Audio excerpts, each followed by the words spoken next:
오늘 함께 뵐 하나님의 말씀은 구약성경 541페이지 열왕기상 15장 9절부터 15절까지 말씀입니다.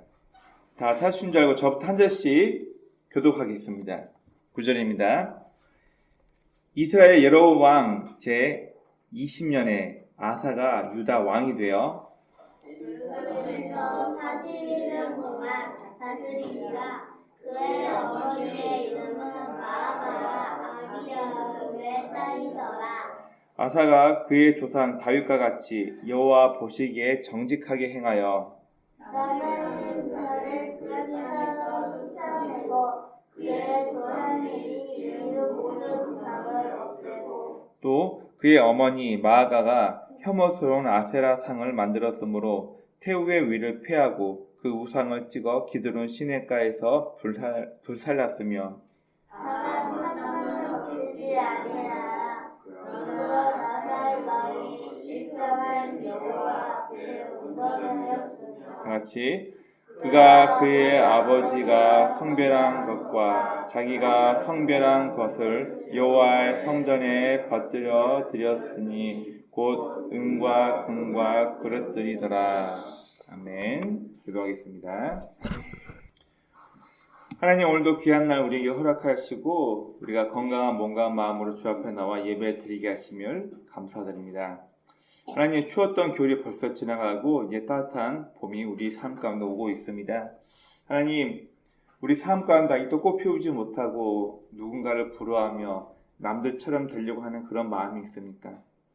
내 자신을 찾지 못하고 남을 통해서 내 삶을 인정하려는 그런 어리석은 모습 가운데 우리가 혹시 이 세상을 따라가고 있는 미련한 사람이라면 하나님의 말씀을 통하여서 다시 한번 우리의 삶의 이유와 목적을 찾을 수 있는 귀한 계기가 될 수 있도록 주님 도와주옵소서. 오늘도 부족한 자가 주의 말씀을 들고 단 위에 섰습니다. 오직 약속된 하나님의 말씀만을 증거하는 입술 되게 도와주옵시고 이 말씀을 통하여서 우리 각 개인이 하나님과 만남이 있는 예배가 될 수 있도록 이 시간을 축복하여 주옵소서. 이 시간에 온전히 주님께서 인도하시고 붙들어 주실 것 믿사하며 우리 구주 예수님의 이름으로 감사하며 기도드립니다. 아멘. 우리는 어린아이 때부터 전 세계 위인전기 이런 것들을 보고 또 성공한 사람들의 이야기 이런 것들을 우리는 책이나 TV 각종 언론 매체를 통해서 듣게 됩니다. 자, 그러면 여러분 어떤 사람들이 수많은 대중들에게 많은 사람들 앞에 존경받을까요? 멋있는 사람? 돈 많은 사람? 도대체 어떤 사람들이 대중들 앞에 존경받고 나도 저 사람처럼 되고 싶다. 나도 저분처럼 되고 싶다. 보통 어떤 사람들일까요? 아마 훌륭한 인성과 사회적인 덕망을 쌓고 성공을 이룬 사람들은 존경하고 나도 그처럼 되고 싶다. 그런 이야기를 많이 할 것입니다. 자, 그리고 모두가 따르고 싶은 삶과 명성을 가지고 있는 사람. 즉, 누군가에게 본보기가 되고 보기 좋고 따를 만한 그 사람을 발자취를 뒤따라가고 싶을 만한 무언가 업적이 있을 때 우리는 보통 그 사람을 존경한다라고 얘기를 합니다. 물론 사회적으로 성공하고 돈도 많고 어떤 지위와 명성이 있는 것도 중요합니다. 그러나 요즘 시대에 들어서 가장 사람들에게 존경받는 사람은 어쩌면 암담하고 처참한 환경을 이겨내고 사회적으로 자신의 입지를 세우고 성공한 사람을 가장 존경하지 않을까 그렇게 생각을 해봅니다. 오늘 우리가 읽었던 본문 내용은 아버지와 다른 아비야민이라는 유다의 왕과 다르게 그의 아들 아사는 온전히 하나님만 믿고 섬기며 그의 신앙을 하나님 앞에 보였던 정직한 왕으로 올바른 왕으로 이스라엘 역대 사적에 그렇게 표현을 하고 있습니다. 먼저 9절부터 10절까지 말씀을 보면 타락한 아버지 아비암과는 다르게 온전히 여호와 하나님만을 섬기며 사랑했던 그의 신앙에 대해서 성경은 이야기하고 있습니다. 그리고 11절부터 15절까지 보면 그가 하나님 보시기에 정직히 행했던 아사 왕의 역대 사적에 대해서 이야기를 하고 있습니다. 바로 그의 아버지는 하나님을 멸시했던 왕이었어요.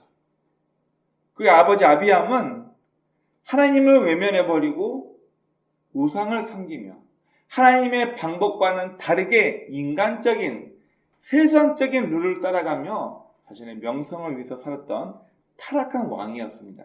자, 그런데 그의 아들 아사는 성경에서 말하기를 그의 조상 다윗처럼 여호와 하나님의 온 힘을 다해서 섬겼던 훌륭하고 좋은 왕이라고 성경과 역대의 기적에서는 그를 그렇게 기록하고 있습니다. 오늘 본문은 타락한 아버지와 다른 아들의 신앙 행보에 대해서 이야기를 하고 있습니다. 자, 그리고 그는 가족들 앞에서도 망설이지 않는 신앙을 보였던 사람입니다. 우리가 잠깐 오해할 소지가 있어서 잠깐 말씀 나눠야 되는데 우리 15장 2절 말씀을 보세요. 15장 2절의 말씀을 보면 우리에게 조금 친숙한 이름의 사람이 나옵니다. 2절 한번 읽어볼까요? 시작. 예루살렘에서 3년 동안 다스리니라. 그의 어머니의 이름은 마아가요 아비살롬의 딸이더라. 자, 이게 누구 얘기냐면 아비암의 이야기예요. 아비암. 자, 여기서도 어머니 이름이 마아가인데 아비살롬, 바로 다윗의 아들 압살롬의 얘기입니다. 자, 그런데 또 한번 볼게요. 15장 10절 말씀을 보세요. 자, 읽어봅니다. 시작. 예루살렘에서 41년 동안 다스리니라. 그의 어머니의 이름은 마아가라. 아비살롬의 딸이더라. 어떻게 된 거예요? 아버지의 어머니 이름도 마아가고 아사 왕의 어머니 이름도 마아가. 이거 할머니와 어머니가 같은 건가? 어떻게 된 거예요? 자, 이거 오해하기 쉬운데 쉽게 얘기하면은 우리나라에도 유명한 사람이 있으면 누구누구의 딸이라 그러죠. 여기서 말하는 마아가는 바로 내 어머니 이름은 마아가라는 게 아니고 내 외가에는 유명한 압살롬의 딸이 내 외가 쪽에 계속 있어 왔어. 이거를 상징하기 위해서 얘기를 한 겁니다. 실제로 대를 이어서 계속 어머니가 마아가라는 얘기하는 것이 아니라 압살롬의 딸이 바로 우리 외가척에 계속 그 계보가 있다는 것을 강조하기 위해서 얘기한 거예요. 즉 다윗과 관계가 있고 압살롬과 관계 있는 우리 외갓집이라는 것을 강조하기 위해서 얘기한 거예요. 쉽게 얘기하면 우리 집은 안동김씨고 무슨이고 우리 집안에 누구누가 있다 자랑하는 것처럼 성경에서는 그걸 이야기하기 위해서 얘기합니다. 자, 이 정직했던 하나님 보시기에 의를 행했던 아사왕이 했던 행적 중에 하나가 뭐냐면 그의 어머니 혹은 할머니, 그의 조상이라고 얘기를 하면 됩니다. 그의 외척 가운데 황후의 지위를 폐해버립니다. 그 이유가 뭔가요? 15장 13절을 보십시오. 13절 보니까 또 그의 어머니 마아가가 혐오스러운 아세라상을 만들었으므로 태후의 위를 폐하고 그 우상을 찍어 기드론 시내가에서 불살랐으나. 자, 여기 말하는 마아가, 그 어머니라는 말도 복수용어로 태후, 원어는 게비라라는 단어를 썼는데 이 말은 할머니부터 어머니 모두를 통칭하는 말로 사용됩니다. 자, 그러면 내 집안에 내 어머니가 될 수도 있고 내 할머니가 될 수도 있는데 여호와 하나님을 섬기지 않고 지금 다산을 상징하는 음란한 여신 아세라를 지금 섬기고 있는 거예요. 내 부모가, 내 할머니가 우상을 섬기고 있네. 이 아사왕의 행적 가운데 어쩌면 참 힘들고 어려운 것 중에 하나인데 이걸 행했던 것을 보면은 아사왕은 참으로 결단력 있는 왕이었던 것 같습니다. 내 부모가, 내 집안 식구가 우상을 섬기고 있는데 그걸 다 부셔버리고 내 가족의 태후의 황후라는 그 태후의 직책을 멸해버립니다. 그는 가족 앞에서 망설이지 않고 그의 신앙을 위해서 잘못된 것을 척결했던 왕으로 나와 있습니다. 여러분, 그리고 아사왕은 하나님 앞에 고마움과 감사를 표현할 줄 아는 왕이었습니다. 오늘 본문 15절 말씀을 보시기 바랍니다. 15절에서는 그가 그의 아버지가 성별한 것과 자기가 성별한 것을 여호와의 성전에 받들어 드렸으니 곧 은과 금과 그릇들이더라. 무슨 얘기냐면은 이 당시에는 은이 금보다 더 귀한 가치를 가지고 있었는데 은으로 금으로 만든 것들을 그릇들을 하나님 앞에 따로 분류해서 하나님의 성전에 드릴 줄 아는 사람. 내가 이렇게 건강하게 된 것도 왕이 되어서 이런 큰 혜택을 누리는 것도 우리나라가 부강해지는 것도 모두 다 여호와 하나님께서 이 나라를 보살펴줬기 때문이라고 고마워하며 감사하며 하나님 앞에 헌물로 드릴 줄 아는 감사함을 몸으로 표현할 줄 아는 그런 사람이었습니다. 여러분, 간신, 헌설, 충신, 헌신 무슨 말인가요? 간신은 혀를 바치고 정말 충성스러운 신하는 몸을 바친다는 이야기가 있습니다. 말로만 그럴듯, 말로만 잘난 척, 말로만 고고한 척이 아니라 그는 삶으로 하나님 앞에 감사하며 귀중한 물질을 드릴 줄 아는 사람이었습니다. 여러분, 남자가 여자를 좋아하게 되면, 연애하게 되면 물론 누군가 말하지 않아도 손잡고 싶고 같이 영화도 보고 맛있는 것도 먹으러 가고 싶고 잘해주고 싶어요. 각자가 자신이 좋아하는 여성을 향한 마음을 표현하겠죠. 여러분, 그러나 가장 쉬운 예로 사람이 사람을 좋아할 때, 사람이 무언가에 관심이 있을 때 쉽게 얘기해서 돈이 없다. 그거 새빨간 거짓말입니다. 무슨 얘기일까요? 내가 어떤 취미에 관심이 있다. 돈이 들어갑니다. 내가 어떤 이성에게 관심이 있다. 내가 가지고 있는 재산을, 재물을 어떻게 허비해서라도 그 여성의 마음을 사고 싶어요.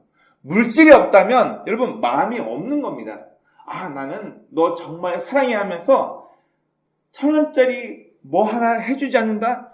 여러분 죄송하지만 가짜입니다. 진짜로 내가 좋아하는 상대방 여성의 뭔가 마음을 사고 싶다면 내가 가지고 있는 물질을 다 허비해서라도 그 사람의 마음을 사고 싶어하는 게 누군가를 좋아하는 보편적인 마음이에요. 물질이 없다면 가짜라는 거예요. 예수님도 뭐라 말씀하시냐면 네 물질이 있는 곳에 네 마음도 있다라고 얘기를 합니다. 마음이 없으면요 돈을 쓰지 않아요. 제 말에 동의 안 하실지 모르겠지만 정말로 마음이 있다면 물질을 쓸 수밖에 없는 게 인간의 마음입니다. 그리고 아사왕은 자식에 있는 물질을 금과 금, 내 왕권 강화를 위해서 모아드릴 수 있었지만 이것들을 하나님께 성별하여 구별하여서 이건 이 나라를 지키신 나를 향한 하나님의 은혜란 것을 깨닫고 그는 물질을 들여서 하나님의 공경한다는 것을 보일지 않은 왕이었습니다. 여러분, 그러면 오늘 이 본문 말씀 봅시다. 남유다는 다윗의 후손들이 계속 하나님을 섬기는 왕으로 태어나면서 왕위가 다윗의 가문으로서 계속 왕위가 계승돼요.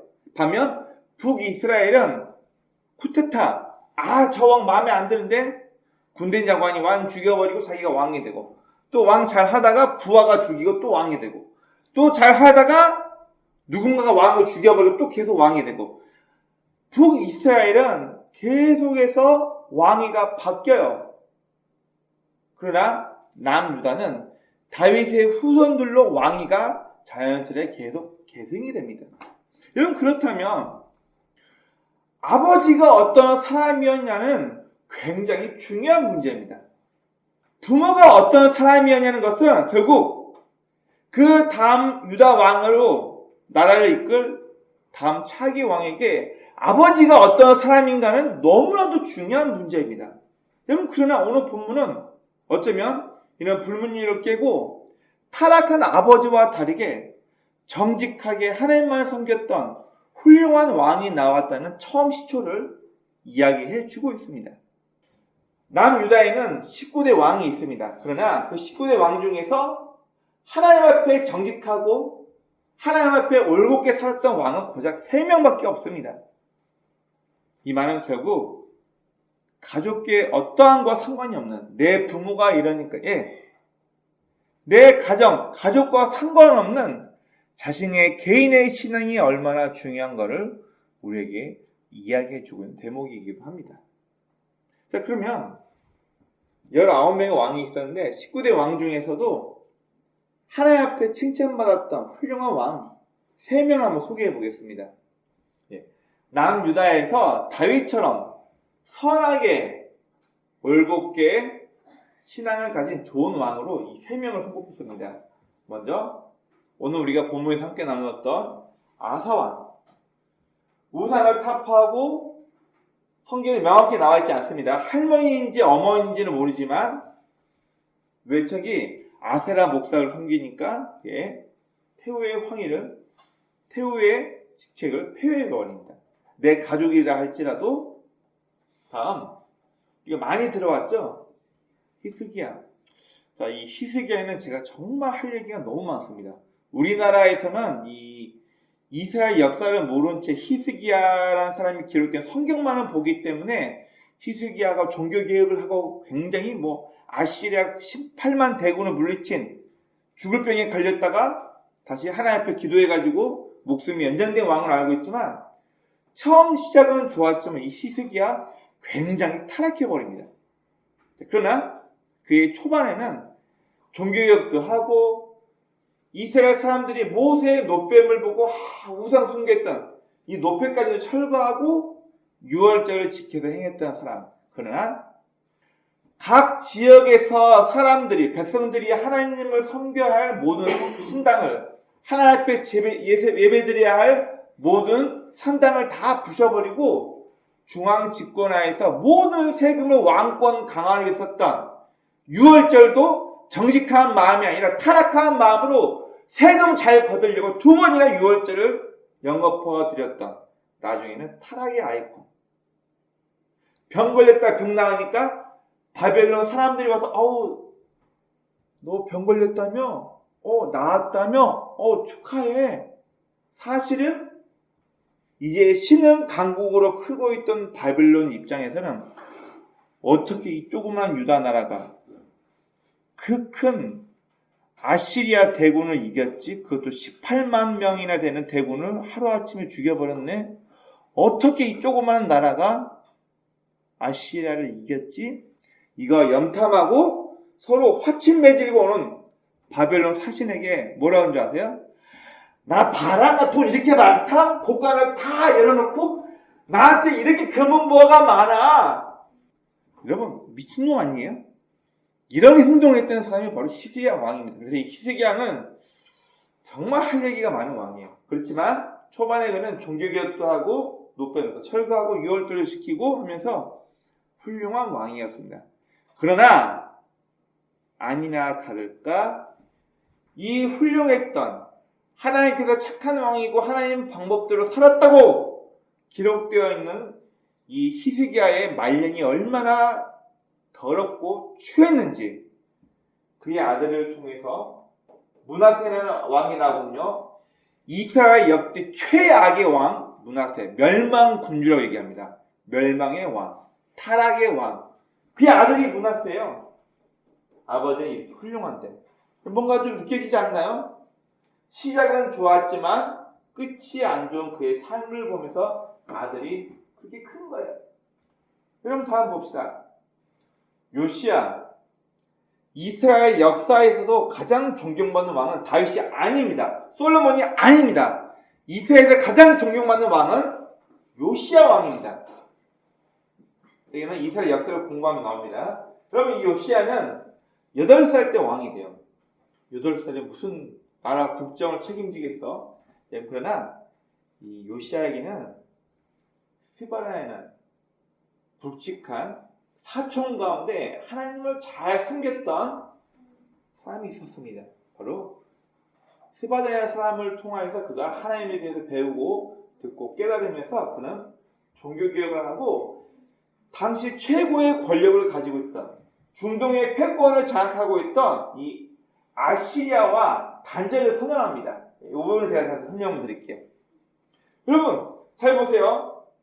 이 요시야가 왜 8살의 왕이 될 수밖에 없었나?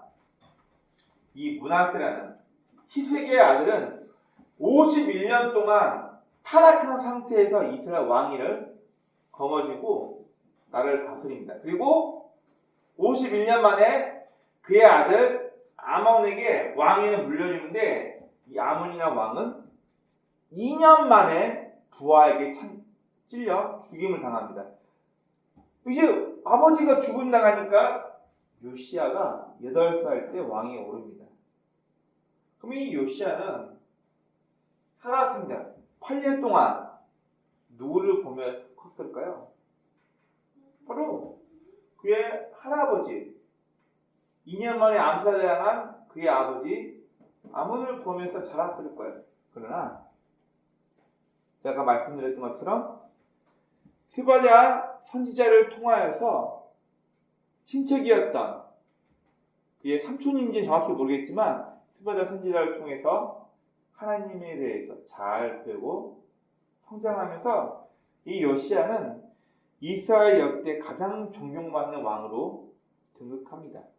8살에 8세의 나이에 왕이 되지만 그는 철저하게 하나님만 섬기기 위해서 모든 우상과 잘못된 것들을 다 부숴버리고 하나님만 섬기기로.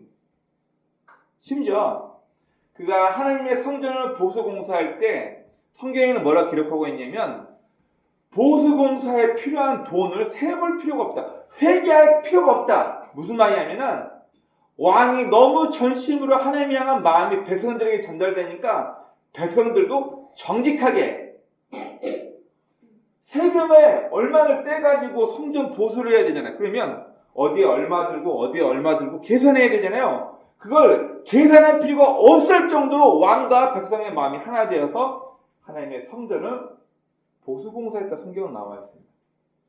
왕이 어떤 왕이었습니까? 그리고 성전 보수공사하다가 하나님의 율법책이 발견되는데 이 율법책을 발견하고 나서 우리의 조상들이 얼마나 죄악을 저질렀는지를 깨닫고 옷을 찢고 회개하면 통회합니다. 이런 요시야 왕을 보고 하나님께서 꿈에 그에게 나타나 무슨 얘기를 하냐면 네가 얼마나 정직하고 바르게 살려고 하는지 내가 네 마음을 다 읽었다. 너는 평생을 호강하며 편안하게 네 열조에게로 돌아올 것이다. 여러분 이거 축복 아니에요? 내가 네 마음을 다 봤어. 너는 일생 사는 동안 평생을 호강하며 평안하게 살다가 네 열조에게로 네 조상에게로 돌아갈 것이다. 이건 어떻게 보면 축복이에요. 자, 그런데 왜 이 요시야 왕을 이스라엘 역사에서 그를 가장 존경하는 왕이라고 표현을 하냐면은 요시야는 우리 조상들의 죄악 때문에 우리는 바벨론의 포로로 끌려간다는 것을 이미 예레미야나 이 선지서를 보면서 그가 깨달아요. 아, 우리는 하나님의 진노를 이미 샀기 때문에 우리는 나라가 멸망당하고 바벨론의 포로로 끌려가겠구나. 이걸 이미 알고 있는 왕이었어요. 자, 그것 때문에 요시야가 뭘 하냐면 우리는 지금의 최대의 강대국인 아시리아와 손잡는 게 아니라 우리는 바벨론을 도와야 합니다. 여러분, 고대 근동에서 가장 중요한 전쟁 중에 뭐가 있냐면 칼크미시 전투라는 게 있어요. 우리 성경에는 갈그미시라고 나오는데 원래는 칼크미시라고 굉장히 중요한 전투인데 이 전투가 어떤 전투냐면은 터키란 지역에서 고대 근동에서 가장 싸움 잘하고 가장 힘 있는 아시아를 상대로 이 칼크미시라는 강을 건너 띄워놓고 아시리아하고 이제 막 나라가 부흥돼서 이제 크고 있는 바벨론 나라하고 이 칼크미시라는 강을 지역 딱 놓고 전쟁이 붙은 거예요.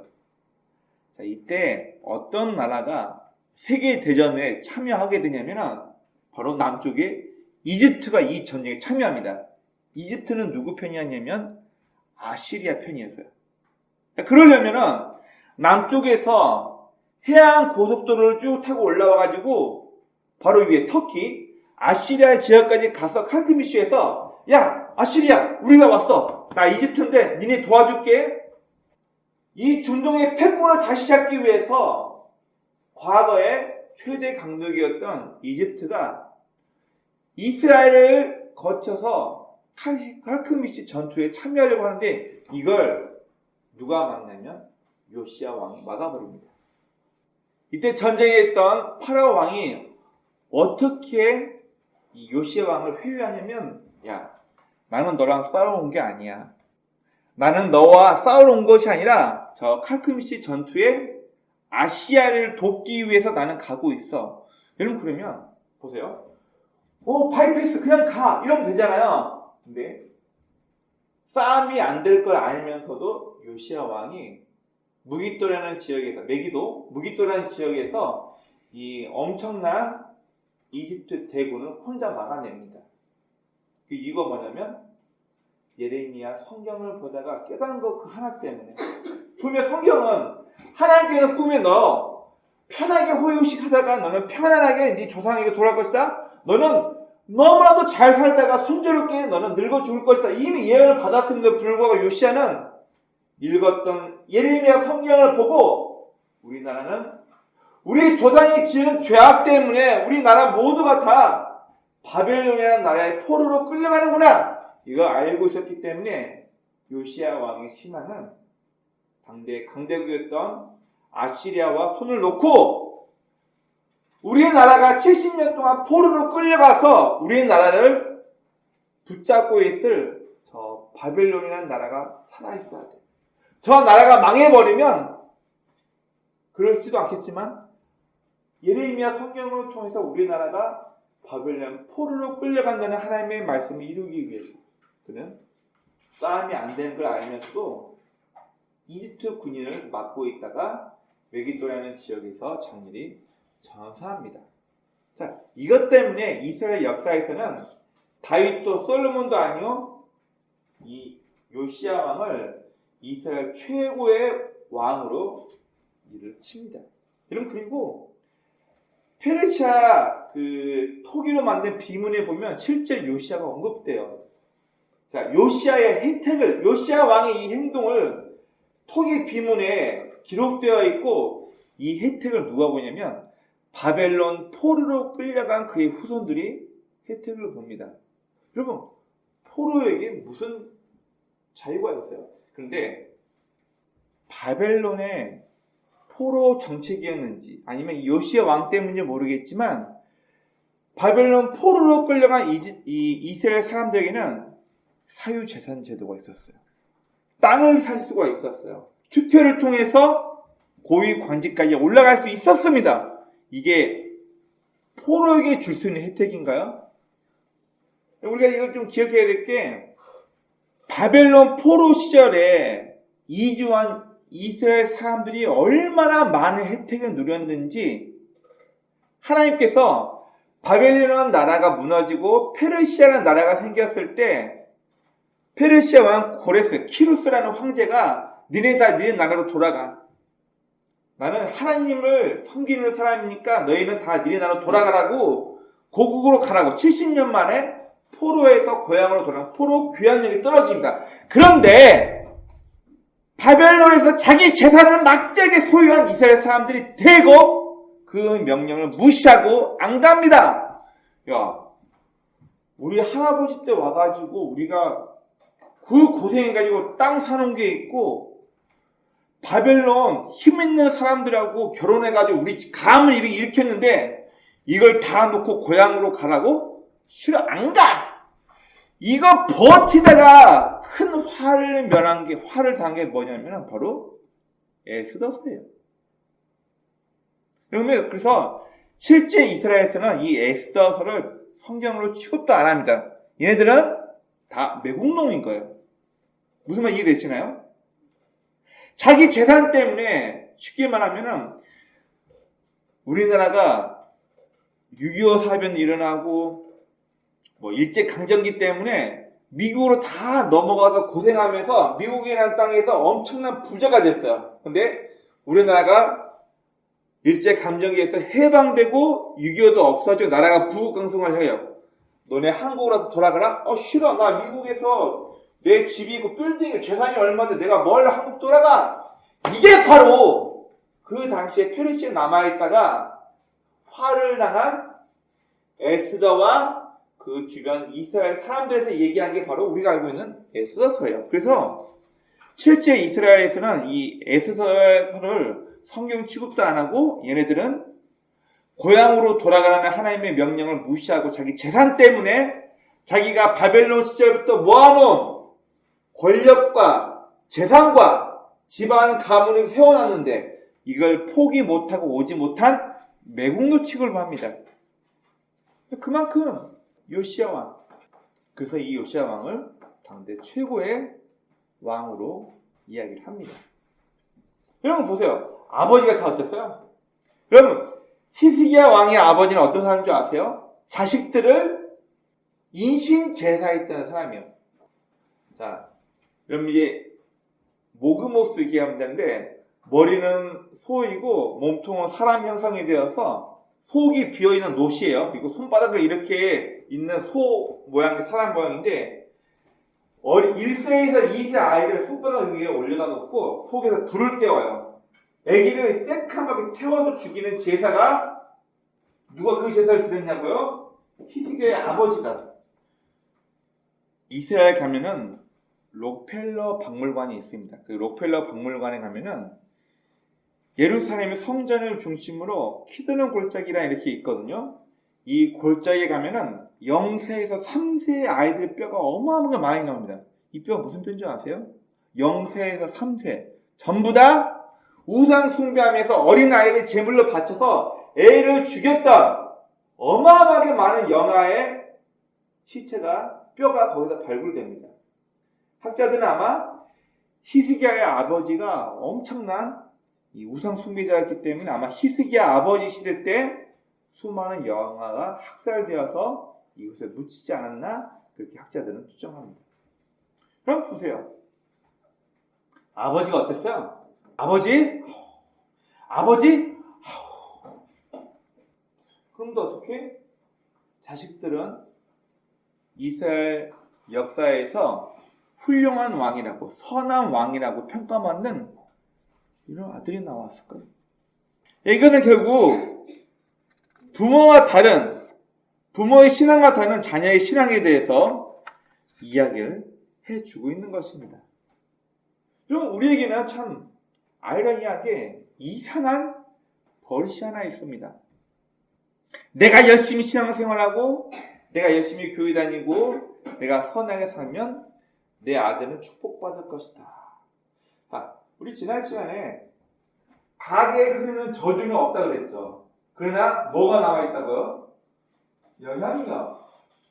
부모의 삶이 어떠했나를 보고 듣고 자란 아이들에게는 가정의 그 영향력이 자식에게도 그대로 전달되기 때문에 네 가정은 저주받았어. 네 아버지가 술주정뱅이고 엄마를 구타하는 사람이었으니까 너도 어차피 와이프 구타하고 술주정뱅이가 될 거야. 이런 저주는 없지만 내 부모의 삶을 보고 자란 아이들은 부모의 삶을 통해서 영향을 받는다는 얘기예요. 다만 가정에 흐르는 저주란 말은 없습니다. 자, 우리 신앙인들에게 잘못된 행위들, 참 논리적으로 맞지 않는 막연한 부모의 기대가 있어요. 우리 아버지 세대, 우리 어머니 세대가 그런 것 같아요. 내가 열심히 새벽 예배 나가고 예배 빠지지 않고 헌금 많이 하면 내 자식이 복 받겠지. 이런 생각해 보세요. 그런가요? 얘 아버지가 목사니까 얘 복 받을 거야. 얘 아빠가 장로님이고 권사님이고 하니까 집안이 좋은 믿음의 신앙의 집안이니까 이 아이들 신앙 좋을 거야. 반은 맞고 반은 틀립니다. 그래서 죄송하지만 제가 20대 중반에 대전 옆에 청소년 교도소가 있었어요. 제가 거기에서 한 2년 정도를 거기에 갇혀있는 청소년들 설교하고 이제 뭐 그때는 한참 저도 춤 배워가지고 애들 앞에서 춤추고 그러면서 이제 선교를 했었습니다. 목사님 아들 되게 많더라고요. 그 교도소에 목사님 아들 되게 많더라고요. 깜짝 놀랐어요. 그러면 목회자 가정에서 자란 그 아이들이 왜 소년원 교도소에 갇혀 있나요? 부모가 그렇게 키웠나요? 아니요. 정확히 뭐라고 말할 수 없지만 부모는 목회한다고 바쁘면서 이 아이들이 방치가 됐을 확률이 높습니다. 그러면 모든 게 부모 탓인가요? 내 자녀가 복받기 위해서 내가 열심히 신앙생활하면 내 자녀가 복받는다. 여러분 잘못된 거예요. 여러분 저는 또 예언할 수 있습니다. 2024년 11월이 되면은 100% 예언합니다. 대형교회에서 수험생을 위한 특별 금식기도 새벽 예배 절에서는 수험생을 위한 108 예배 반드시 있습니다. 뭔 말이에요? 전 이건 너무나 혐오하거든요. 혐오합니다. 혹시라도 저는 아마 미리 얘기할게요. 제 아들, 제 딸 수능 시험 볼 때 제 와이프가 그러고 있으면 저는 아마 부부싸움 할 것 같아요. 다시 얘기해요. 제 아들, 제 딸이 수능 시험 보는데 제 와이프가 특별 새벽 예배한다고 특별 금식기도 한다고 그러고 있으면 저는 부부싸움 할 것 같아요. 여러분, 부모 마음이죠. 그런데 내가 새벽 예배에 나가서 특별 금식기도 하고 수험생을 위한 특별 새벽 예배에 나간다고 해서 내 아이가 수학 능력고사 시험을 잘 보나요? 상관없거든요. 부모가 절에 가서 아침마다 새벽 4시에 일어나가지고 108번 절하고 여러분 그러면 내 자녀가 좋은 컨디션으로 수능 시험을 잘 보나요? 전혀 근거가 없고 전혀 자식이 얼마나 수학 능력고사를 위해서 준비했냐 컨디션이 어떠냐에 따라서 성적이 나오는 건데 우리 부모는 참 이상해요. 사모님 미리 말씀드립니다. 애들 수학 능력고사 본다고 특별 예배하고 특별 금식도 점점 관계 안 좋아질 거예요. 저 싫어해요 그런 거. 그러면 또 하나 봅시다. 가끔 이것도 참 버려야 할 잘못된 우리 종교적인 마음만 채워주는 잘못된 건데 솔로몬의 1,000번째라는 것을 자꾸 따와가지고 내가 내 자식을 위해서 첫 번째 예물 드렸고요. 두 번째 예물 드렸고 이걸 1,000번 드리는 거야. 그러면 내가 내 자식을 위해서 이렇게 많이 헌금을 드렸으니까 하나님께서는 내 자식의 앞날을 축복해 주시고 좋은 직장, 좋은 배우자 만나서 내 자식이 성공할 것이다. 이걸 솔로몬의 1,000번째 제사 드렸던 것을 따와가지고 그렇게 헌금을 드려요. 그럼 좀 비난하고 싶습니다. 과연 이게 내 자식에게 도움이 될까요? 여러분 그 헌금하는 거 그거 하기 전에 내 자식이 나를 보고 올곧게 클 수 있도록 말 한마디, 행동 하나를 제대로 하면 그게 더 도움이 되는데 나는 지금 내 자식 대학 수능고사 잘 보라고 이번에 내 자식 좋은 데 취직하라고 좋은 배우자 만나 결혼해라고 이번에 999번째 예물 드렸어. 이제 마지막 한 번만 1,000번째 한 번만 더 예물 드리면 1,000번째가 완성되니까 하나님께서 내 정성을 보시고 내 아들 축복해 주실 거야. 내 딸 축복해 주실 거야. 내 남편 축복해 주실 거야. 뭐 무당이에요? 남녀 호랭기교예요? 내 정성을 신이 보면은 이 정성을 보고 내 자식 축복하는 거예요? 여러분 저는 고향이 전남 여수입니다. 전남 쪽에 여러분 아실지 모르겠지만 일본에서 넘어온 남녀 호랭개교라는 종교가 있습니다. 제 생전에 제가 제 할머니 생전에 많이 뵀습니다. 저희 할머님이 93세에 돌아가셨는데 새벽 4시에 일어나셔가지고 벽을 향하여서 물 떠놓고 주문을 외워요. 기억나요. 남유호랭개교, 남유호랭개교 이게 뭔지 아세요? 이게 내 정성을 조상신, 천지신명에 있는 신들이 내 정성을 보고 감동하면 내 집안을 세워주고 내 가정을 축복준다는 아주 단순한 교리예요. 예, 혹시 기억나십니까? 할머님 하셨던 거? 예, 저도 기억이 나요. 예. 여러분, 과연 그 정성이 내 자녀에게 축복을 주나요? 나 이만큼 열심히 했다는 개인적인 만족감만 줄 뿐 내 자녀와 아무 상관이 없다는 거예요. 그런데 우리는 이런 종교적인 열심을 가지고 종교적인 마음을 신앙에다 그대로 대입해서 내가 헌금 많이 하고 기도 많이 하면은 하나님께서 내 자식들 시험 잘 보게 하고 내 남편 건강지켜. 우리는 이상한 종교적인 마음을 붙잡고 있는 잘못된 신앙을 걷고 있는지 모르겠습니다. 여러분, 제가 처음 신앙을 가진 지 얼마 안 됐을 때, 제가 딱 21살 때네요. 21살 때였던 것 같아요.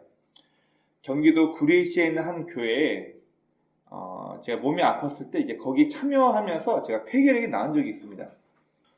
그때 이 목사님 아들이 2명이 있었는데 이름이 전찬현, 전영관 이런 이름이었어요. 만남도 되게 특이하게 만났어. 이 녀석들하고 교회 어디냐 묻다가 그 둘째 녀석이 저를 이끌고 와가지고 그 교회를 만나게 됐는데 제가 한 번은 이 아이들이 너무 부러워가지고 교회에 조그마한 보일러실에 처박혀서 한참 운 적이 있어요. 뭐가 부러웠냐면 부모를 통해서 이 아이들이 참 옳고 꽤 크겠구나. 나도 빨리 처음부터 내가 믿음의 가정, 나도 목사의 가정에 태어났다면 어땠을까? 이런 마음, 비교를 하면 그런 마음을 한번 철없게 이렇게 운 적이 한 번 있습니다. 여러분, 그러면 제가 청소년 교도소 얘기를 한번 했었죠. 거기에 목사님 아들들이 굉장히 많았거든요. 여러분 생각해 봅시다. 부모의 믿음이 자녀에게 그대로 상속이 될까요? 부모가 목회자 가정에서 자란 우리 할아버지가 목사이고 우리 아빠도 목사니까 나는 목사가 될 거야. 그런가요? 어떤 분이 요즘은 책에서도 그런 얘기를 많이 하는데 목회자의 자녀는 독립군 투사의 자식이 아니다라는 얘기를 많이 해요.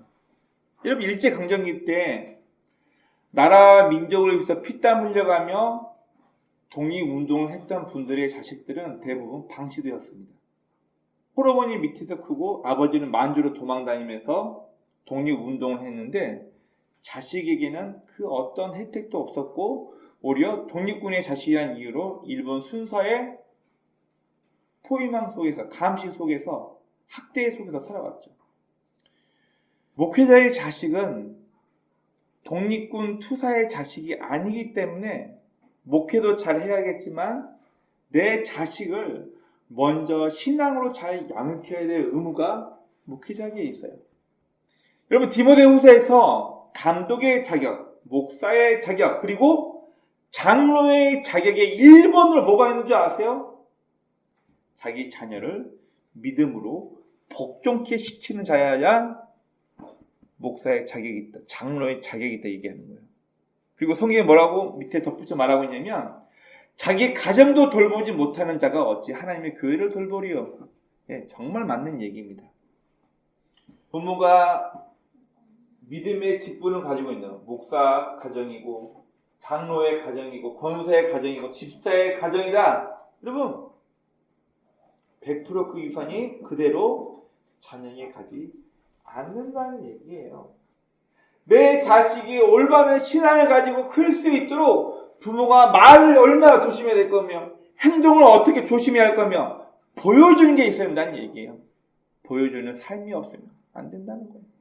제가 가끔 이제 그런 얘기 한번 하는데 개척한 지 얼마 안 됐을 때 제 후배 교회에 부흥회하면 제가 몇 번 초청 간 적이 있습니다. 그런 얘기를 해요. 거기에 이제 정말 존경받을 만한 훌륭한 장로님이 계시는데 이분 기도 제목이 뭐냐면은 자식이 2명이 있었는데 교회에 나오는 게 평생의 소원이래요. 자식은 다 결혼했고 장성인데 교회를 안 나온다고 합니다. 여러분, 그러면 그 담임 목사님을 통해서 식사 자리 중에서 들은 이야기인데, 저 장로님 정말 중명성은 다 좋은데 자식이 예수를 안 믿어서 평생 기도 제목이다. 제가 2가지를 생각했습니다. 집안에 어떤 사정이 있었길래 자녀들이 부모의 신앙을 버리고 나갔을까? 혹시 이 장로님 부부가, 이 장로님과 권사님이 아이들이 청소년기를 지나고 장성했을 때 좀 늦게 신앙을 시작해가지고 아이들이 예수를 안 믿었나? 한편으로는 교회 장로고 권사쯤 됐으면 오랫동안 교회를 섬겼다는 얘기인데, 아이들이 부모의 삶을 보면서 왜 예수를 안 믿고 교회를 떠나버렸을까? 부모가 실수했을까? 부모가 잘못했을까? 아니면 아이들이 뭔가 잘못함을 보며 신앙을 잡냐 스스로가 멀어졌을까? 오만 가지 생각이 다 들었어요. 제 주변에도 제가 너무 존경하는 목사님들 많이 계십니다. 자, 그 가운데 나중에 돌아올 거라 생각하지만 이제 대학생이 된 제 선배 목사님의 딸이 있습니다. 나는 엄마 아빠가 왜 예수를 믿는지 모르겠어. 왜 불합리하게 보이지도 않는 하나님 믿으면서 전전긍긍하며 사는지 모르겠어 하면서 굉장히 엄마 아빠의 신앙을 무시하고 회의하면서 커버린 딸이 하나 있다고 너무 속상하다고 그런 얘기 가끔 듣습니다.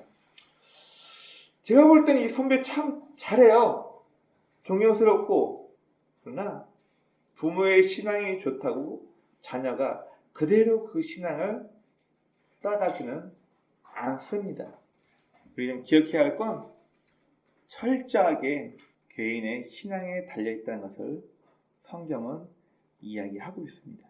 여러분, 부모나 선배 입장에서는 내 자녀나 내 후배에게 신앙을 올곧게 바르게 보여주고, 너 저리 가가 아니라 내가 여기까지 와 있으니까 나를 따라가라고 얘기할 수 있는, 삶으로 보여줄 수 있는 신앙의 모범이 반드시 있어야 합니다. 하면 누군가를 바라보면서 자라는 우리의 자녀나 후배 입장에서는 받아들일 건 받아들이고 버려야 할 건 버려야 할 분별력이 필요해요. 여러분, 저도 마찬가지예요. 저도 아이들 양육하고 있는데 저의 아이들이 저의 잘못된 습관과 태도를 보면서 아빠를 보고 평가할 거예요. 저 아이들이 아빠의 모습을 보면서 나도 아빠처럼 살아야지 하고 뭔가 균점을 잡고 살아갈 거예요. 그러면 앞에 있는 저는 얼마나 부담스럽니까? 어른의 책임이에요. 모범이 되기 위해서 때로는 짜증나고 화가 나고 다 때려치고 싶어도 나를 지켜보고 있는 저 아이들을 향해서 나는 어떤 교육을 할 건가? 삶으로 가르친 것만 아이들에게 남거든요. 제가 삶으로 보여준 것만 저 아이들에게 남기 때문에 저는 제 아이들에게 그리고 제 후배들에게 어마어마한 중압감을 가지고 모범을 보여야 할 선배로서 남아있는 거예요. 반면 아이들은 후배 입장에서는 내 선배가, 내 부모가 나보다 앞선 저 사람의 삶을 보면서 나 또한 어떻게 살아야지? 나는 무엇을 버리고 무엇을 붙잡고 살아가야지? 결심해야 될 분별력이 필요합니다. 여러분, 내가 예수 믿었다고 해서 내 가족 전체가 예수 믿는다? 아니에요. 내가 예수 잘 믿으니까 내 아들도 예수 믿고 천국 가겠지. 죄송하지만 잘못된 생각입니다. 우리의 신앙은 각 개인입니다. 부모가 신앙생활을 하시며 하나님을 믿고 예수 그리스도의 가르침을 믿고 따르는 삶이 무엇인지를 보여줬을 때 저 아이들 또한 인격적으로 하나님을 믿고 예수를 만날 가능성이 있는 것뿐이지, 제가 목사라고 해서, 제가 교회 장로고 권사라고 해서 내 자식이 저절로 예수 믿는 건 아니란 얘기예요. 개인의 영역이란 이야기입니다. 한 사람이 자기 전인격으로 십자가 사건을 받아들일 때 그가 구원받는다는 거예요. 결국 철저히 우리 인간은 개인적인 타락과 개인적인 구원을 경험한다는 것을 이야기하고 있습니다. 환경이 중요하죠. 내 부모가 어떤 사람인지, 내가 살아온 환경이 어떠한지 너무나도 중요하죠. 하지만 한 개인이 무언가를 결단하고 다짐하는 삶이 더욱 중요하다는 것을 우리에게 말해주고 있습니다. 예전 어노인팅이라는 찬양 선교단의 슬로건이었습니다. 우리는 예배를 예배하지 않습니다. 무슨 얘기인가요? 하나님 앞에 찬양하면서 눈물 흘리고 헌금하며 그 분위기 자체를 예배하지 않는다는 얘기예요. 여러분, 눈물 흘리고 감동이 있고 오면 즐겁고 이런 분위기가 아니라 예배 가운데 하나님과의 만남이 없다면 여러분 그것은 예배가 이미 아닌 거죠. 신앙생활하면서 수십 년 동안 신앙생활을 해왔는데 삶에 아무런 변화가 없다면, 잘못된 성품과 잘못된 가치가 아무런 변화 없이 수십 년을 하나님 말씀을 듣고 설교를 들으며 예배 드려왔는데 삶에 변화가 없다. 여러분 로마서 14장 10절 그리고 히브리서 9장 27절에는 우리 각자가 하나님 앞에 심판대, 하나님 앞에 어떤 삶을 살았는가를 심판받기 위해서 우리가 개인이 그리스도의 심판 앞에 선다고 성경은 명확하게 얘기하고 있습니다. 우리 아빠가 목사인데요, 아무 필요 없어. 우리 아빠가, 우리 할아버지가 선교사인데요, 여러분 그건 나라는 사람이 신앙적인 환경 토대에서 잘 성장할 수 있는 토양이 될, 밑거름이 될 뿐이지 내 삶이 내 부모에 의해서 정의되지 않는다는 얘기예요. 우리는 각각입니다. 각각. 저 개인이, 여러분 각 개개인이 하나님 앞에 어떤 삶을 살았는지 하나님 앞에 평가받을 날이 반드시 온다는 거예요. 여러분 변명도 하지 마세요. 아유 내가 부모 잘못 만나가지고, 아유 내가 배우자 잘못 만나가지고, 친구 잘못 만나가지고, 치사하게 변명하지 말라는 거예요. 각각 개인 대 개인이 하나님의 심판대 앞에 올라서 평가받을 날이 있다는 거예요. 중요한 건 지금 이 시간 내가 하나님을 믿는 성도라는 것을 입증할 수 있는 것이 우리에게는 가장 중요하다는 것을 이야기하고 있습니다. 말씀을 정리하겠습니다. 오늘 본문에서는 타락했던 아버지였지만 자식은 훌륭히 하나님을 잘 믿고 섬겼던 믿음의 사람이 나왔다는 오늘 본문 내용을 보면서 우리의 신앙은 지극히 개인적이라는 것을 이야기를 합니다. 나에게 훌륭한 신앙을 갖게끔 좋은 환경 너무나도 중요합니다. 그러나 환경이 나를 다 말해주지 않듯이 우리는 누군가는 좋은 환경에서 살 것이고 누군가는 좋지 못한 환경에 살 것입니다. 그러나 중요한 건 내가 인생을 살아오면서 지금 나는 하나님 앞에 어떤 사람으로 서 있는가 너무나도 중요합니다.